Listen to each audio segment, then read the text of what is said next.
আজকে আমি যাচ্ছি ভাগ্নির নাচ শ্যুট করতে। আর তাই সকাল, সকাল আমি আর সমীর বেরিয়ে পড়লাম আমার BMW টা নিয়ে পরে। রাস্তায় কিন্তু খুব সুন্দর, সুন্দর মেঘলা, মেঘলা ওয়েদার। আর আজকে কিন্তু সমীর অনেক হ্যাপি রয়েছে। তার সাথে, সাথে আমিও কিন্তু অনেক হ্যাপি রয়েছি। আর খানিকটা দূর যাওয়ার পরেই কিন্তু বুর্জ খলিফার মতন বড়, বড় দুটো চিমনি দেখতে পাই আমরা। তারপরে একটু আগে যেয়ে পরেই দেখতে পাই আমরা খুব সুন্দর কাশবন। আর কাশবনের পাশেই রয়েছে খুব সুন্দর একটা ধান ক্ষেত। তারপর আমরা দুজন স্টেশনে এসে পরে দেখতে পাই দুটো মালগাড়ি দাঁড়িয়ে আছে। আর আমাদেরকে যেতে হবে ওই পার দিকে। তাই আমরা মালগাড়ির নিচে হয়ে চলে গেলাম দুজনেই। আর একটু ভয়ও লাগছিল যদি সিগন্যাল হয়ে যায় তাহলে বাস, বুঝতেই পারছো কি হবে। আর এপাশ এসে পরে দেখতে পাই বাস কিন্তু অলরেডি আগের থেকেই দাঁড়িয়ে রয়েছে।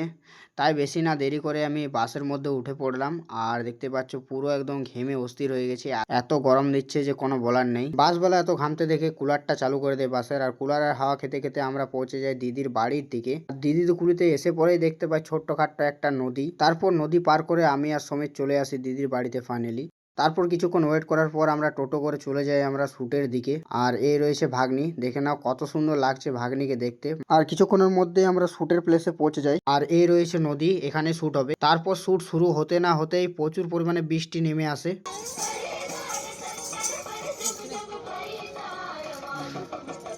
তারপর আমাদের কিছুক্ষণের মধ্যে শ্যুট কমপ্লিট হয়ে যায়। আর শ্যুট কমপ্লিট করে আমরা চলে যাই বাবা বেহারিনাথে দর্শন করতে। তো দর্শন করে আমি এখন বাড়ি যাই। তোমরা এমনি মিনি ব্লগ দেখার জন্য চ্যানেলটিকে সাবস্ক্রাইব করো। বাই।